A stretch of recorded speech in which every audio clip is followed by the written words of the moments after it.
You are in for a treat right here. We are going to learn about the science behind making your videos actually work, actually find audiences.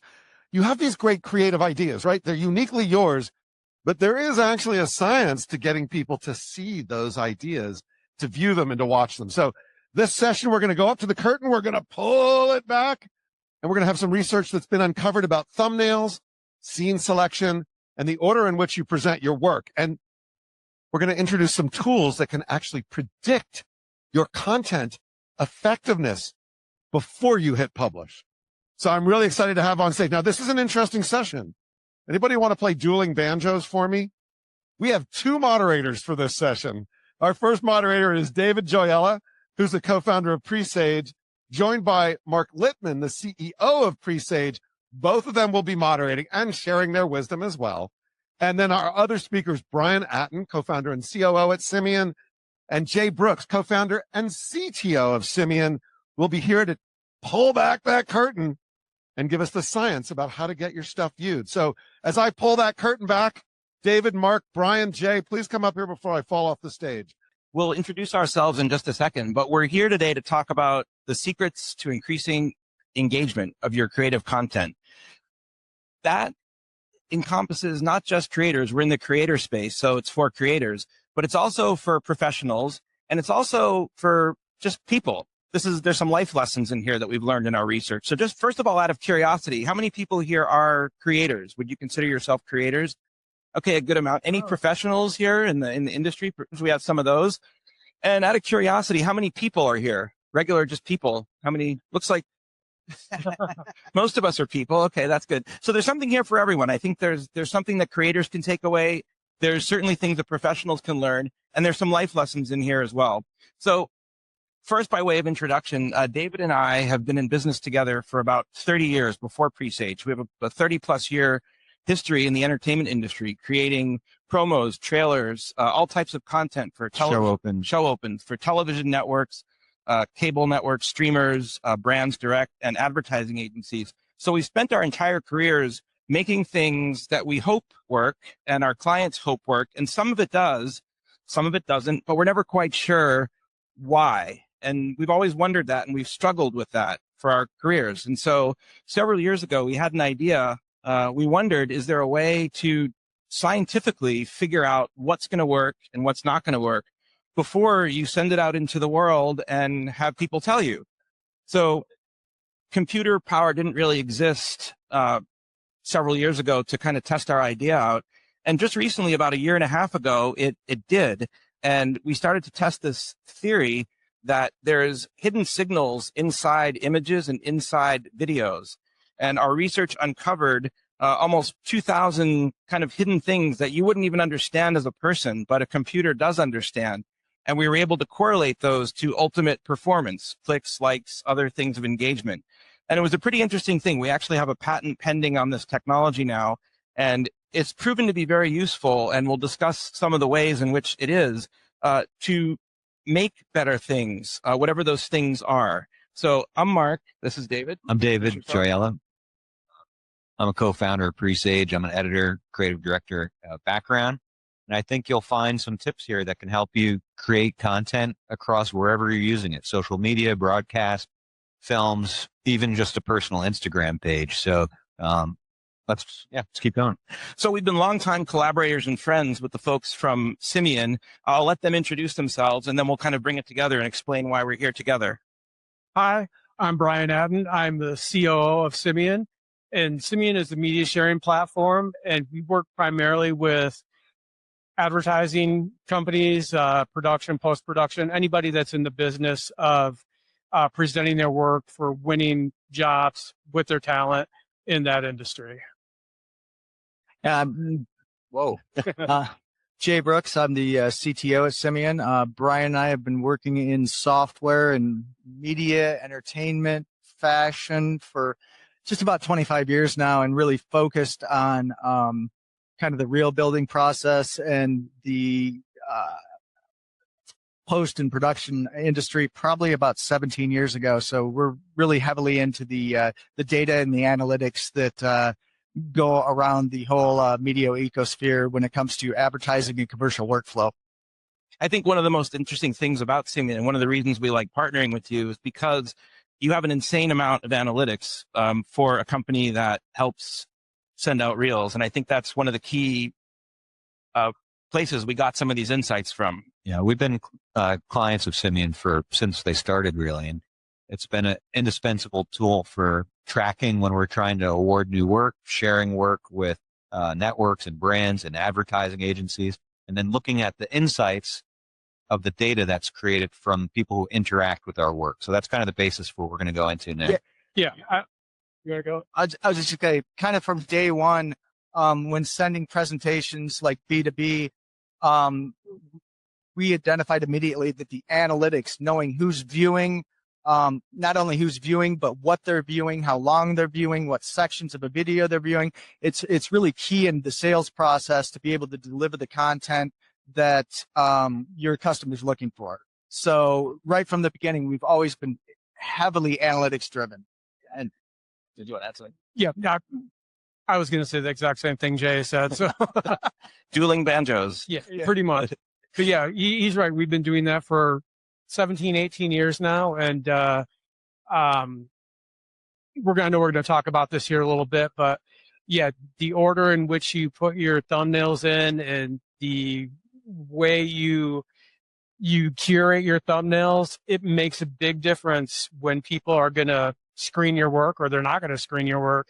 So, and I know we're going to talk about that here, so I don't want to give too much away. Yeah, let's jump into the next. So let's get right into it. So as we said, the issue is not creative. Everybody here seems pretty creative. We're not here to criticize your creativity. The problem is you've done something great, but it doesn't get seen or it doesn't get engaged with. And that's kind of the tragedy. And so that's what we're here to talk about. We like to try to predict what's going to work. Different people have different roles in predicting that. But it turns out as people, we're not really good at that. We're not as good as we think we are at that. Some people might be a little bit better. Some people might be a little worse, but we're not great. We rely on guesswork, testing, and we waste a lot of time and iterations and money and opportunity in that process. So how can we make it better? Well, the first topic to talk about is thumbnails. And this is a kind of an interesting one. Thumbnails are important for three ways. And this is, kind of maybe boring, but important, but it's actually really interesting. So thumbnails do a bunch of things. They attract people in the first place. Am I going to even click on this? Am I going to even engage with it? Number one. Number two, they predispose you to react to something in a certain way. They kind of set it up and tee it up. Am I going to like it? Am I going to hate it? What perspective am I going to come to this at? And the third one is really interesting. Sometimes the thumbnails are the whole shebang, it turns out. Sometimes the thumbnails are all you get. And that can be a good thing or a bad thing. But I think the overall note here is that you can't underestimate and undercount the importance of those thumbnails. So we should start talking about that. Yeah, and really the thumbnails, you think of it as a bounce rate. So when someone comes to your website, you've got just a couple seconds to engage them before they leave. And your thumbnails are the exact same thing. If you come there and there's unappealing thumbnails or they don't really hit the target, the target viewer who's looking at your content, they're out. But if those thumbnails do capture their attention, you'll get that click. Yeah, and a lot of times you're deciding based on your own personal creative interests or background or some type of subjective preference for an image or color or composition. We've learned that that's not the way to do it. So we're going to go into that. But when it says sometimes thumbnails are the whole engagement, we've really tracked that in Simian when we send reels out. Sometimes people just look at the thumbnails to make a decision if they're going to work with us. And that correlates to an Instagram page if you're putting posts, correlates to YouTube Shorts if you're looking at a grid. Sometimes people are judging your content just by a quick glance because people are busy. How premium and how relevant is this to me just in the second it takes to look at the thumbnails that you're presenting? Yeah, we've been creating what we call real insights reports for the last several years. And as David mentioned, they're clients. And in our industry, people are presenting their talent. They're presenting their directors, their editors, composers to you. But when it comes to directors and editors, they're presenting their work. And we've noticed in the data that we've uncovered, the clients that take the time to curate their thumbnails, they're the ones who have the most engagement, and it's by as much as 20%.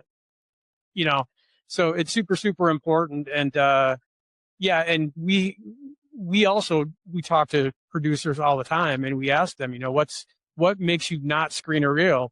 Well, it's if their thumbnails aren't curated. If I'm doing a spot for sheet metal or something for, I don't know, an auto shot or auto commercial, if you've got kids or dogs or animals that aren't relevant to, the boards, or it doesn't look like that it fits the atmosphere that they have in their mind, they're not going to click.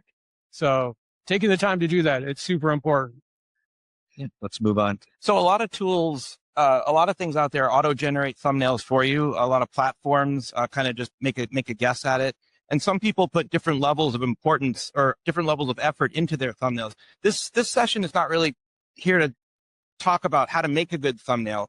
We're here to talk about how to evaluate what would make a good thumbnail. And the how here, we actually are just introducing, if we have a booth over here that you can come visit and see, we just introduced a tool that uses our engine that I described a few minutes ago, our kind of crystal ball, if you will, that you can put a video in and it goes through the entire video frame by frame, and it evaluates each frame of that video using our proprietary technology. And it kind of spits out the top 2, 3, maybe 4 candidates that it thinks or knows which will get the most engagement. So we're not saying that this is your thumbnail. Maybe there's some text added to it, or maybe there's something else that should be done with it. But we are saying that there's a really high degree of confidence that this is, of the imagery in your spot, this is the best chance of people engaging with it. And it's not a guess. Behind the scenes, the algorithm is comparing the images in the work you're putting into it against millions and millions of other images and videos, and the engagement with those other images and videos. And we're not looking at the context of the content or the idea. It's purely deciding based on the pixel structure of the image, which is more likely to generate engagement than something you pick on your own. So in this instance on the slide, this is a Blue Buffalo commercial that we produce. When you put it in, it's saying this larger image is the suggested thumbnail that you should use, not based on the context of a kid and a dog, but based on the light and the pixel structures and the composition, stuff that you can't analyze using your own creative skills. If for some reason you don't like that one, we're giving you some options and you can pick another one, but that's the general idea. Yeah, and like we said before, the kind of cool thing about it, or not cool thing if you're a creative director that makes kind of decisions like this, is it's completely data-driven.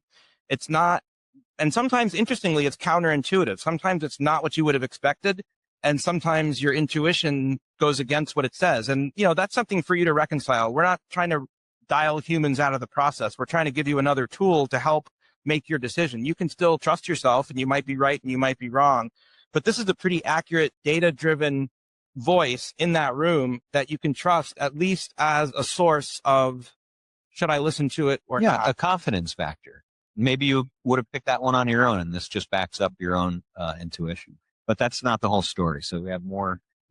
So the next kind of big thing is order, and order kind of has 3 things about it as well. So when we talk about order and number. So order and number of spots matters.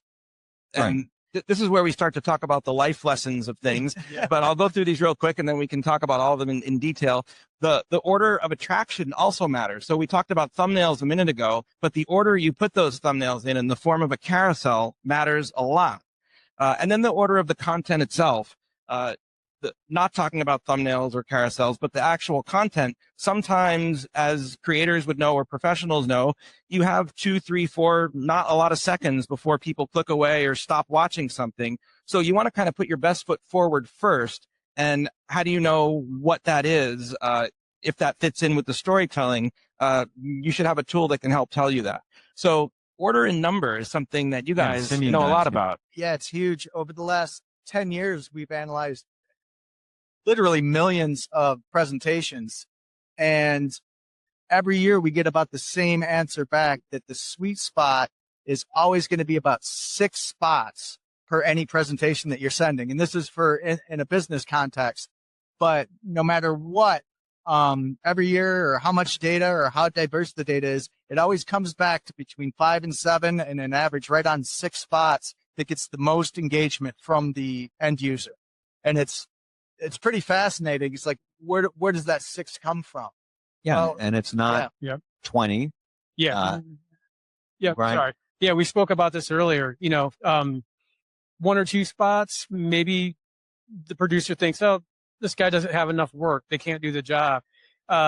15 spots, that's way too many, unfocused. I don't have time to look through that. I've got 100 other submissions to deal with. But 5, 6 spots, that's kind of the sweet spot.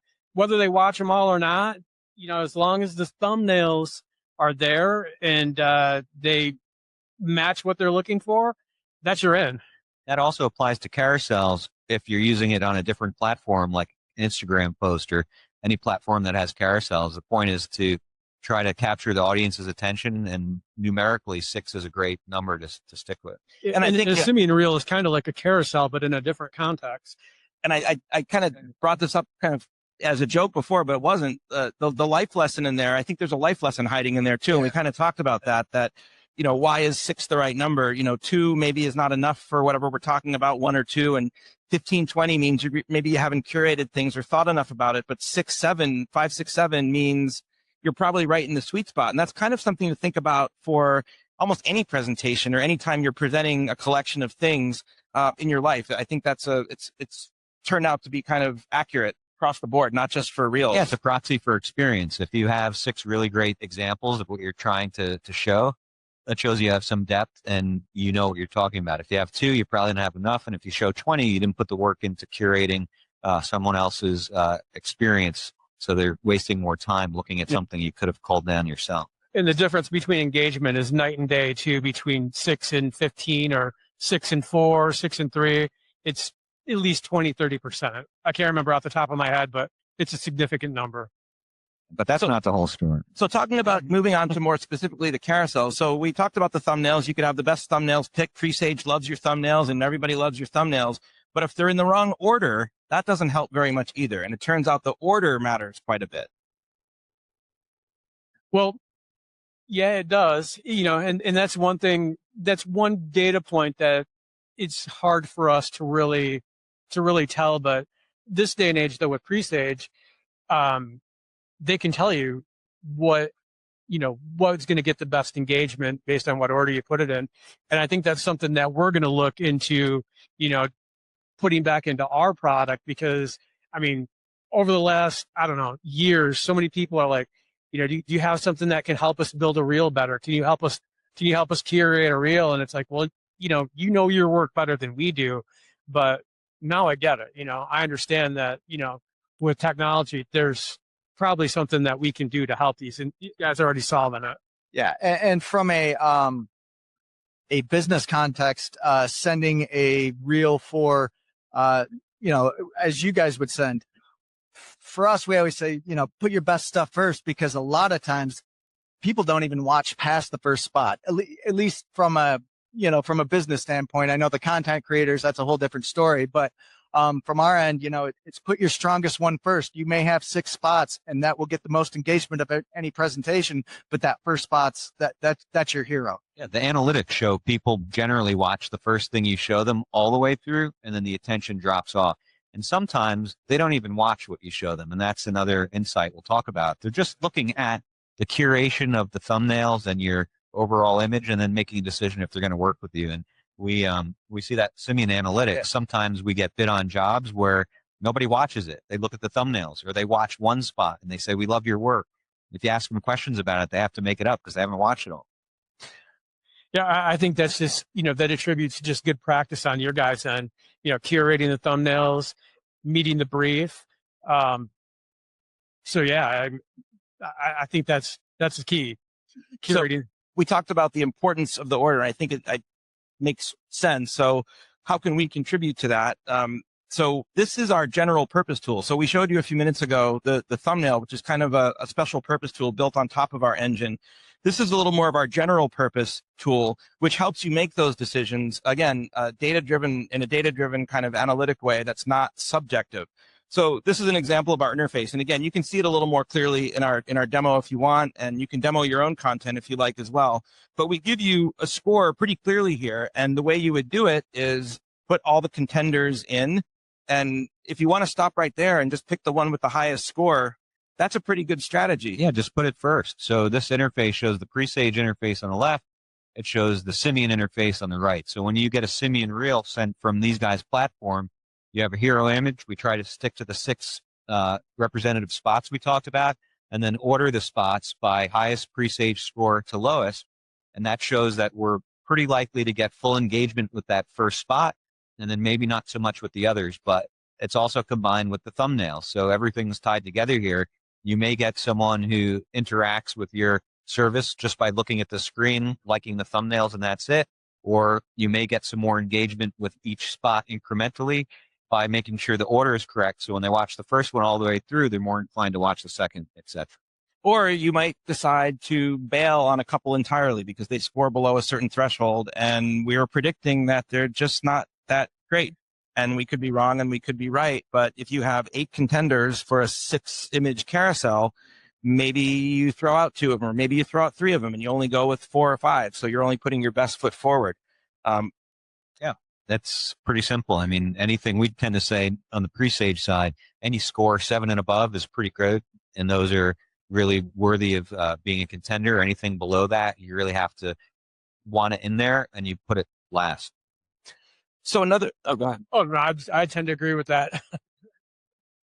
So another interesting application of our engine is not about thumbnails or order necessarily, but generation. I know a lot of content these days is generated through generative engines, and probably everyone here, or most people, have played with them or used them professionally. And if you do, you know, they have a lot of power, but they also have a lot of limitations, and they require certain initial conditions, whether they're the prompt or the image that you're starting with, to get the best results, as opposed to the first result that's coming out. And as we found, better seed images lead to better generation. So if you put a seed image in that's less than ideal, you're going to get back a video that's less than ideal. And sometimes the differences are very small. And that was an interesting thing we discovered also. Sometimes the differences in seed images are very, very subtle, but the end conditions from those differences in the subtle initial conditions can be very big and can lead to a very large difference in the ultimate Presaige score of the final video. Yeah, for example, we go to the next slide. So like, this is a project we're working on for Lyft. It's AI generated, and you could see these 3 seed images, which were from a text prompt, text to image prompt. They look pretty similar, but they're actually not. When you look at the pixels in these, there are subtle differences. Some of them are larger, like the driver is different, but some are the sky, the clouds, the road, something that we can't really detect as a person. So what we did here is rated our generations, made 3 generations, rated them. 2 got a 6.2, 1 got a 6.5. 6.5 was the contender that we moved into video generation. That video generation got a 7.1, which again is green. We like 7 and up. So we took the best seed image to make the best video.